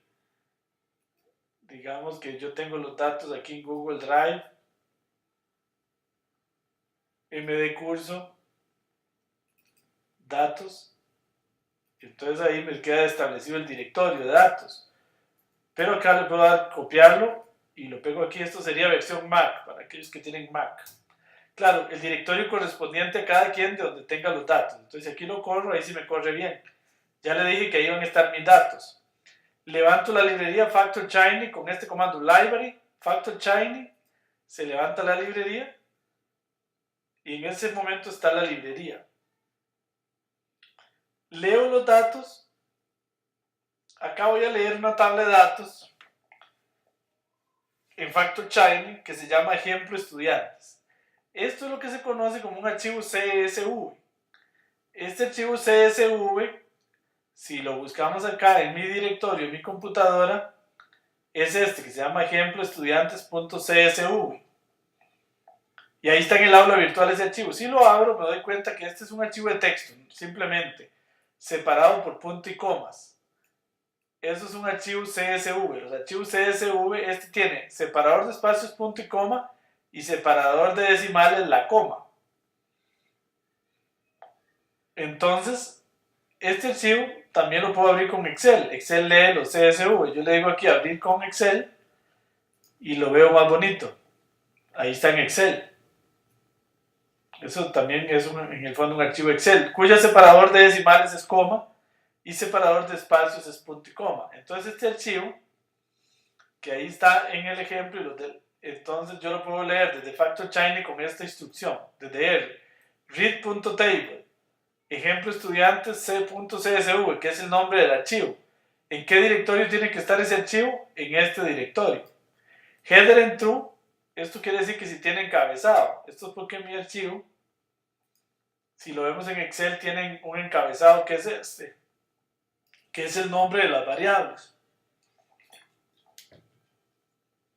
Luego viene el separador, que va a ser punto y coma, el separador de espacios en el archivo, el separador de decimales, que es coma, y row names igual 1 me dice que los nombres de las filas están en la columna 1. Acá, estos son los nombres de las filas. Entonces tenemos nombres de variables, estadísticas y nombres de filas. Por ahora no entramos en qué son estos datos, simplemente es un archivo de datos que se levanta de esta manera. Le doy read table, lo que hay que hacer es acá en RStudio darle run y ahí ya lo levanto. Acá, con esta instrucción PCA Shiny, vean que los datos quedan acá, se leen acá y con esta flechita quedan en datos. No se preocupen si no entienden todavía muy a fondo este código, porque esto lo vamos a estudiar con todo detalle en el tercer curso. Por ahora lo único que me interesa es que hagan estas 4 instrucciones y le hagan un PCA, y esto hace un análisis en componentes principales sobre esos datos, y eso vean lo que sucede. Me levanta la interfaz gráfica en la web y ahí está el análisis en componentes principales de esos datos. ¿Ok? Ahí lo hice más pequeño y se me salió, voy a volverlo a hacer. Entonces acá desde RStudio le doy run.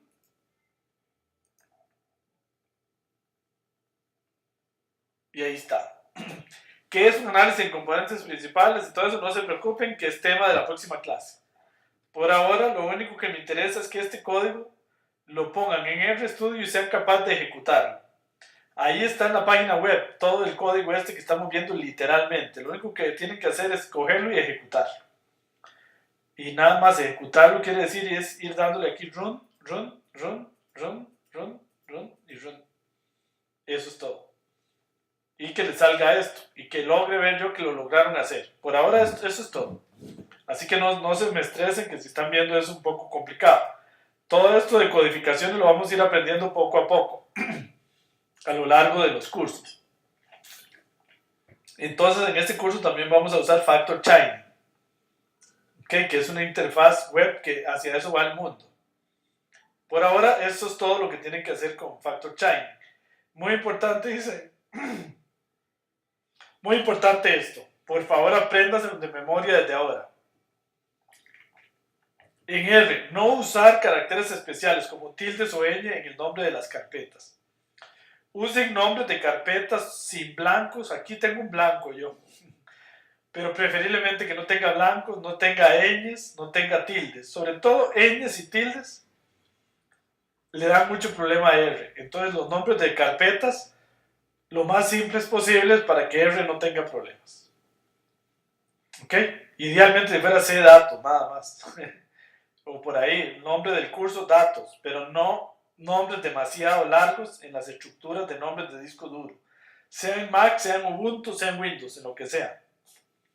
Un libro súper bueno para todo lo que vamos a hacer en este curso. Este libro, Exploratory Multivariate Analysis by Example Using R, de François Hoxton, Sebastián G. y Jerome Payés, famosísimo Jerome Payés. Estos son los creadores del paquete Factor Miner. Este libro prácticamente está todo en la página web de ellos, que antes se las mostré. ¿Qué se me hizo? Acá está. Acá está todo eso. ¿Ok? Entonces ese libro se puede conseguir también en Amazon. Pero viene, acá se puede bajar la mayoría de las cosas. Ok, entonces ese es ese libro, muy importante. Voy a contestar preguntas en este momento. Dice, dice Manuel, ¿existe alguna diferencia entre Factor Shiny y RStudio Shiny Server? Sí, es RStudio Shiny Server es mucho más completo que Factor Shiny. Factor Shiny está hecho usando RStudio Shiny, pero el RStudio Shiny es una cosa mucho más sofisticada aún, donde uno puede crear aplicaciones. Sí, sí, tiene mucho que ver. Pero FactorShiner, por decirlo de alguna manera, es apenas un caso particular de RStudio Shiny. Es un paquete, es la versión de FactorMiner construida con RStudio Shiny. Buena pregunta, Manuel. Alexander Díaz dice, las instrucciones están en el documento de la tarea. Ahora les muestro dónde están esas instrucciones y dónde las bajan, pero están en el aula virtual. Entonces no tienen ni que digitarlas ni nada, ahí están. Nada más lo que quiero es que las ejecuten. ¿Qué sucede si al cargar el CSV existe columnas de tipo varchar que tiene comas? Bueno, buena pregunta. De hecho, en la tarea viene un ejercicio de eso. El CSV, básicamente por ahora, tiene que ser un archivo de texto como este que están viendo en la pantalla, que se puede crear con Excel, por ejemplo, y en la tarea viene un ejercicio. Yo puedo abrir acá un Excel.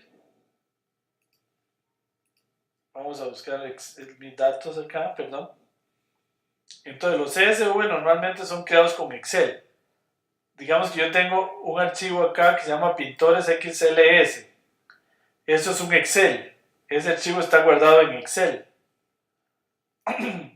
En formato Excel, que es un XML. Y yo le puedo decir aquí en Excel archivo. Esto sirve en Windows o en Mac o lo que sea, es igual. Le doy guardar como. Y le digo que me lo guarde como un CSV.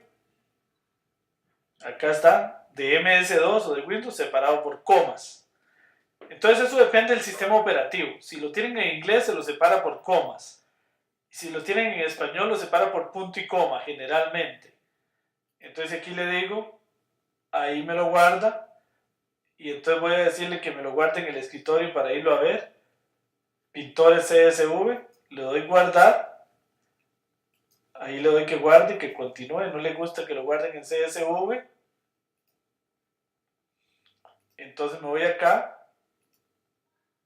Tengo como 1000 ventanas abiertas. Y busco mis pintores CSV. Vean acá donde lo tengo.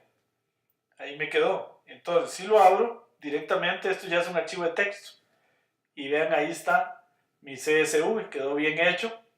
Tiene algunos problemitas, que esto era composición con tilde. Y esto era diseño. Entonces, a veces las tildes dan muchos problemas. Uno las puede corregir ahí, pero si se pueden evitar, es mejor evitar tildes. Y entonces ese es mi archivo de pintores, que ahí está en CSV y acá está en Excel, que es una tabla de datos de pintores. Después la vamos a usar en algún curso. Mucho cuidado, a veces siempre es bueno abrir, por ejemplo, con el Notepad en Windows. Yo aquí lo estoy abriendo con otro programa en Mac, pero es lo mismo. Que esto a veces le queda basura. A veces usted abre el archivo y tiene unas comas así raras. ¿A qué se debe eso? A que en el archivo de Excel, tal vez, ¿qué se me hizo? Los pintores, vamos a buscar mis pintores aquí. Tal vez estas filas se usaron y después se borraron. Entonces quedaron como campos en blanco. Entonces esos campos en blanco hay que tener mucho cuidado y ir a un editor de texto como el Notepad en Windows y quitarlos, ¿verdad? Y ver aquí, siempre es bueno revisarlo y ver que quedó bien hechito y luego guardarlo aquí, como por ejemplo aquí el file save, y ya lo tengo. Ok, muy bien. Ok, entonces, bueno, por ahora no se me asusten, que es solo usar cosas. Vamos a ver si tengo más preguntas. Sí, me dice que solo se puede cambiar el separador de decimales. Si uno puede cambiar el separador de decimales con encontrar y reemplazar, con find replace en un editor de texto, o así puede cambiar la coma por punto y coma. Ahora, muy importante acá, eso que me están preguntando, en FactorShiny, acá por ejemplo, yo le digo que el separador de espacios es punto y coma, porque vean que mi separador de espacios quedó punto y coma, y mi separador de decimales, aquí no hay decimales, pero si me meto a estudiantes sí. Por ejemplo, este 7.2, el separador de decimales es una coma. El separador de datos es el punto y coma, y el separador de decimales, coma. Entonces, por eso aquí yo le digo, separador de datos, punto y coma, separador de decimales, coma. Puede ser que haya archivos, y depende de la máquina y todo, que lo haga así, que separe aquí con comas, y el separador decimal más bien sea el punto. Entonces, si ese fuera el caso, que el separador de datos es coma y el separador de decimales es punto, entonces simplemente yo aquí le pongo coma y aquí le digo que el separador de decimales es punto. ¿Ven?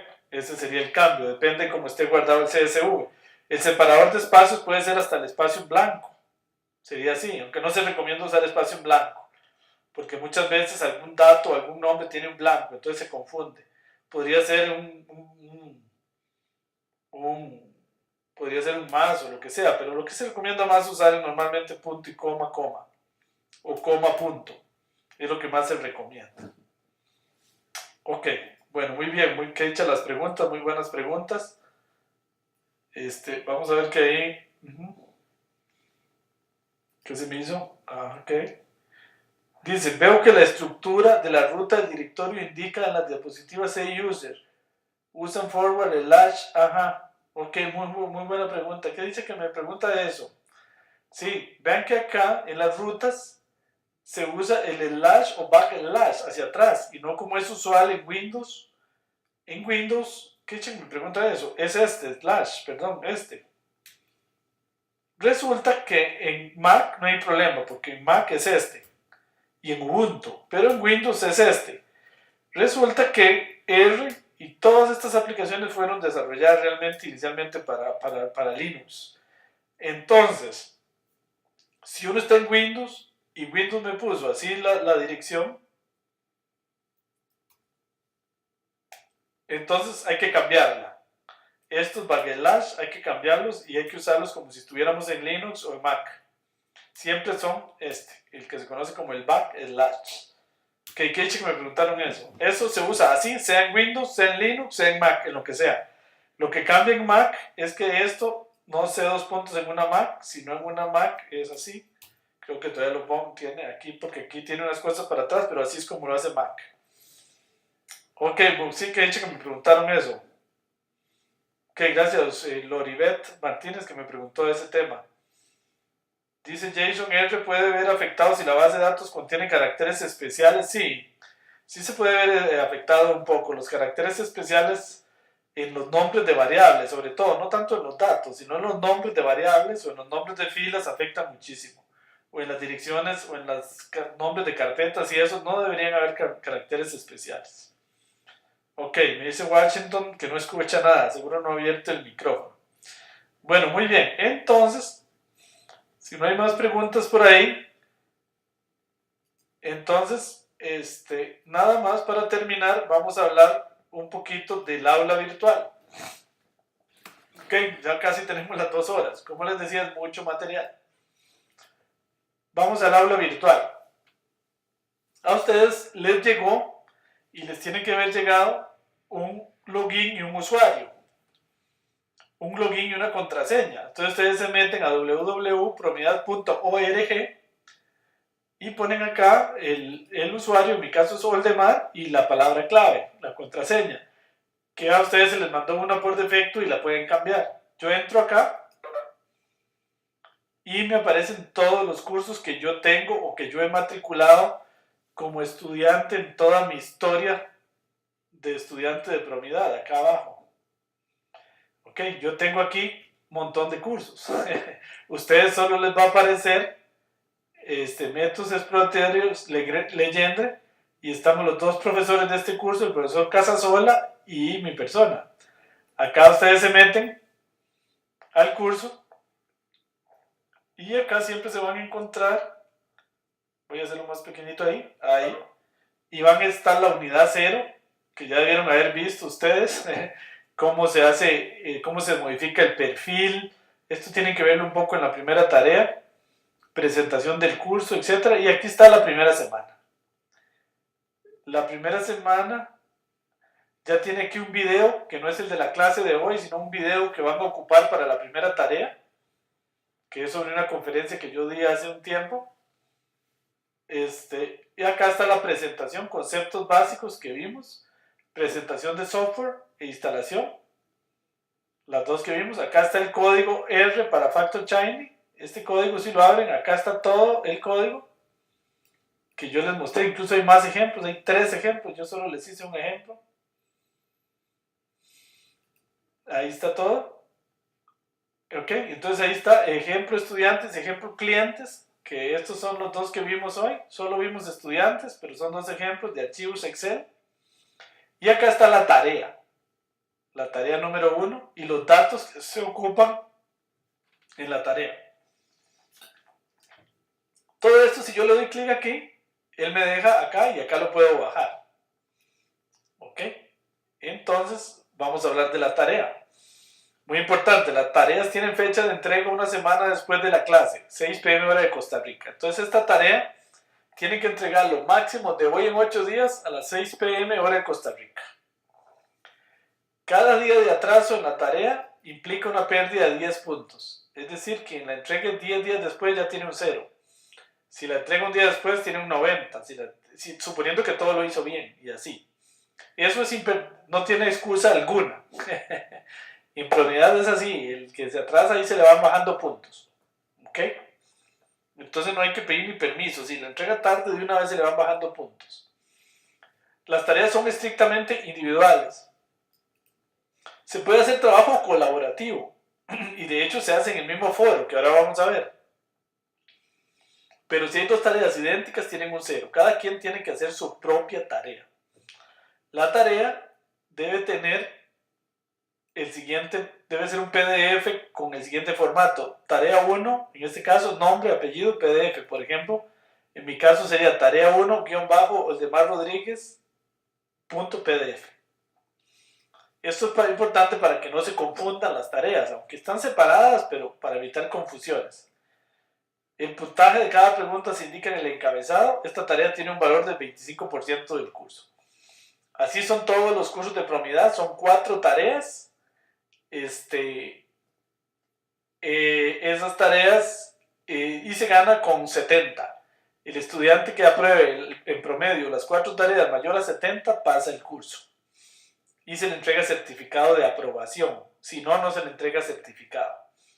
¿Ok? Solo aquellos que aprobaron el curso. Ahí le agradecemos a Washington si puede apagar el video. Ok.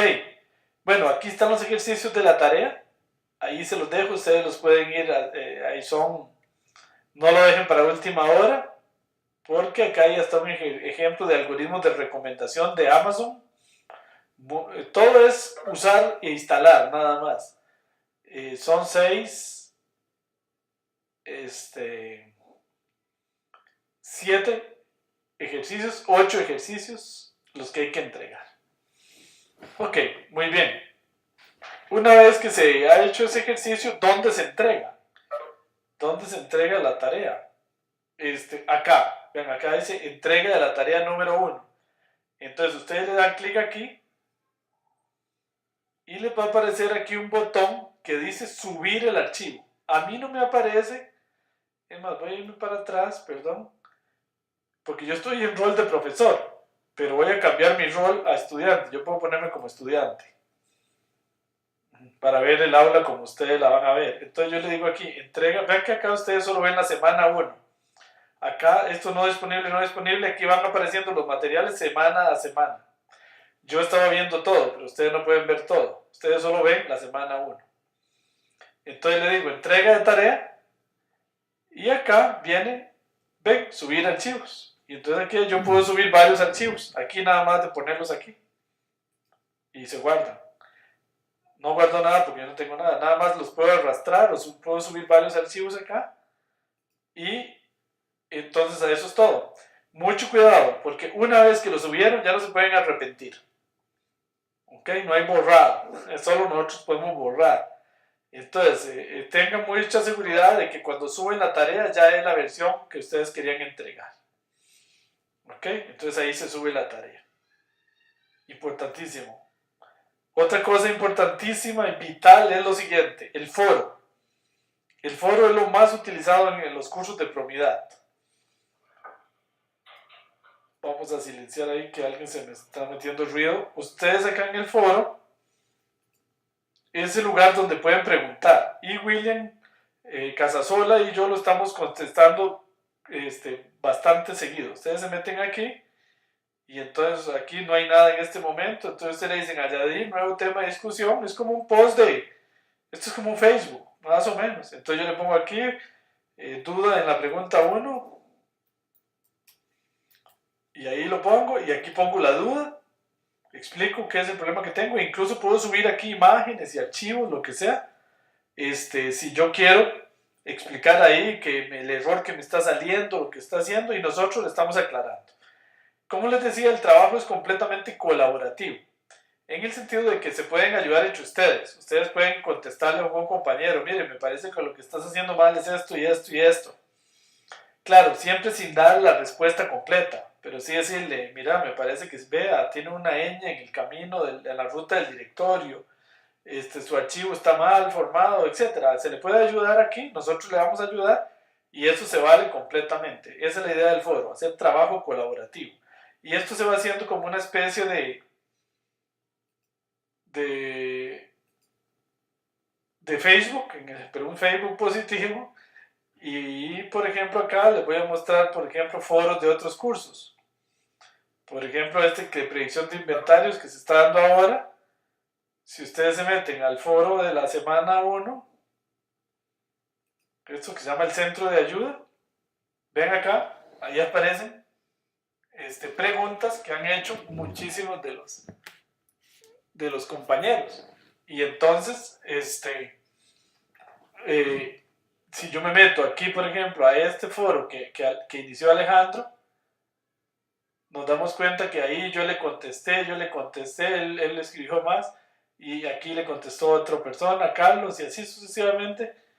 Hay foros chatbots que se hacen enormes. Entonces ahí la gente va preguntando, pueden poner imágenes, aquí es una imagen de los errores que le está dando. Acá este compañero Meifred le contestó, le trató de ayudar, luego yo le traté de ayudar y ahí va. ¿Ok? Entonces el foro es importantísimo, ¿ok? Para el curso. Es de lo más importante, ustedes nunca van a estar solos en el curso, este es un curso de verdad, donde están acompañados y les estamos tratando de ayudar constantemente. Eso es muy, muy importante. Bueno, muy bien. Entonces, vamos a ver si nada más, si hay más preguntas o no.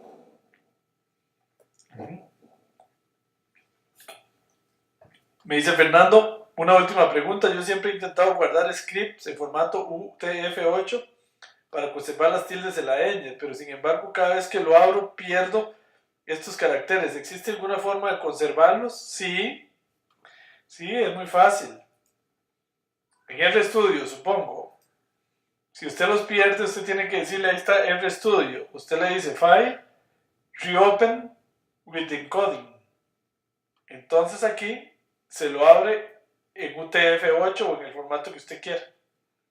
El problema, yo ya lo tengo por default en UTF-8. El problema es que muchas veces uno lo guarda por default en UTF-8, pero por defecto lo abre en ASCII. Y entonces ahí pierde todo. Entonces hay que por aquí, ven, cuando yo cambio aquí, le digo aquí set el default por defecto y ya me lo sigue guardando y recuperando en UTF-8 para que no pierdas las tildes. Ok. Alan Madrid me dice Factor Charlie solo funciona la versión de RStudio versión 3.2.5. No estoy seguro, Alan, sinceramente, pero sí solo funcionan las versiones más recientes. No recuerdo a partir de cuál, pero en la más reciente de fijo le funciona. Alan y compañeros. Alan, si no tiene esa versión, no se instala la librería de Factor Shiny. No estoy seguro, vamos a ver. ¿Yo qué versión de R tengo? Acá yo tengo la 3.2.2 y aquí me está funcionando bien. Que es más vieja que esa, obviamente. Entonces me parece que ahí debería funcionar. Si no es algún problema, algún plugin, que para Factor Shiny normalmente se ocupa un plugin de Java, que usualmente están instalados en la compu y no hay ningún problema. Y si no, revise bien que esté instalado Java, los plugins de Java para el navegador, digamos para Mozilla o para el navegador que usen, tengan instalados los plugins de Java. Ok, Yo ya tengo, ok, gracias Alan, es una afirmación que me dice que sí funciona la versión 3. Ok, sí tiene que funcionar. Ok, me dice Alexander, yo ya tengo instalado R y R Commander, el Studio Xquad debería bajar las versiones más recientes. Sería bueno, Alexander, que lo actualice, aprovechando el inicio del curso. Me dice Jason, ¿hay alguna relación entre RStudio y GitHub? Sí, y más adelante en el último curso vamos a hablar de GitHub un poco, cuando hagamos programación paralela y todo esto, pero no sé exactamente si habrá alguna relación comercial o de algún tipo, pero sí hay un GitHub para R, ¿ok? Que funciona en R, eso sí, ¿ok? Bueno, y me dio un warning. Dice Alan que él instaló y le dio un warning. A veces las instalaciones dan warning. Cuando da un warning no es tan grave. Puede ser que haya algún problemita de alguna versión o algo. Entonces sigan adelante si les da un warning. Si les da error, evidentemente ahí sí no, porque ya ni siquiera va a correr. Pero un warning no es tan de asustarse. Muchas veces da un warning. Bueno, muy bien, excelente. Me alegra mucho ver la participación y el entusiasmo con el que han preguntado. Pareciera que vamos a tener un excelente grupo, porque es importantísimo que pregunten. Entonces ahí estamos viendo a Washington. Esperemos que cierre el video. Ok, bueno, entonces ahí ya abrimos el video. La verdad es que un gusto haberlos tenido en esta primera clase.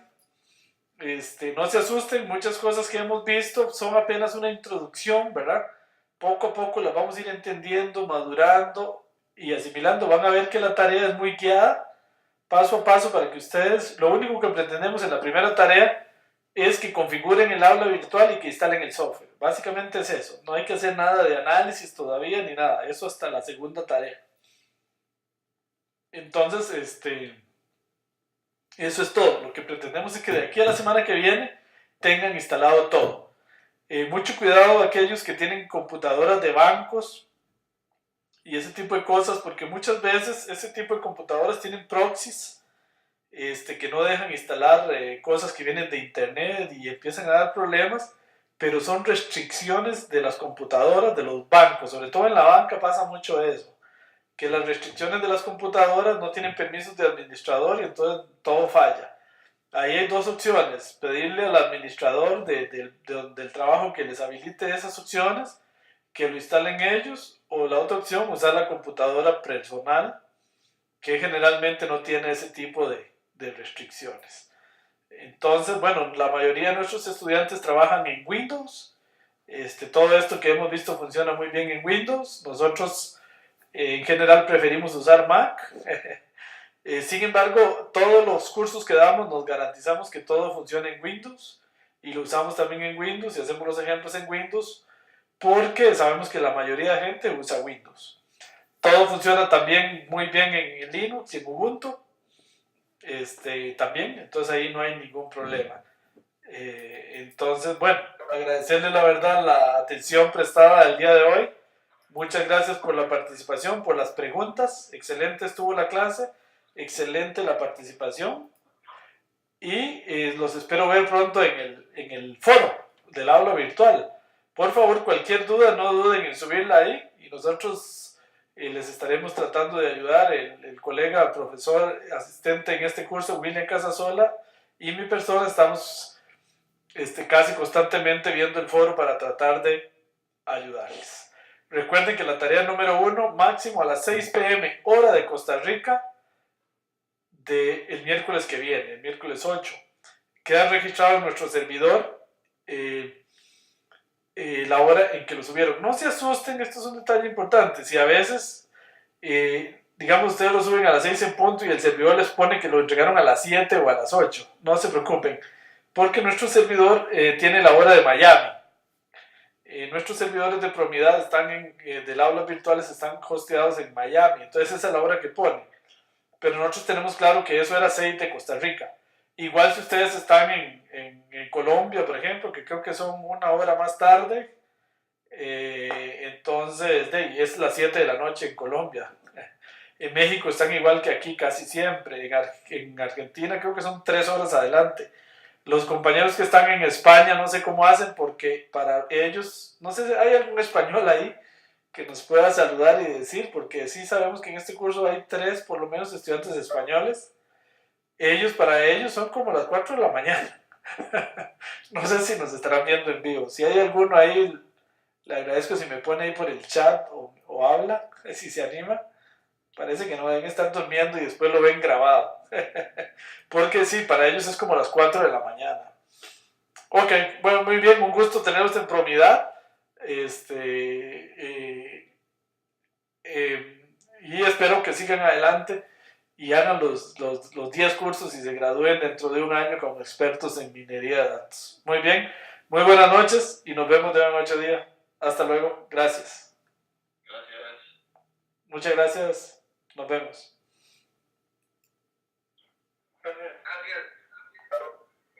Gracias, buenas noches a todos. Nos vemos.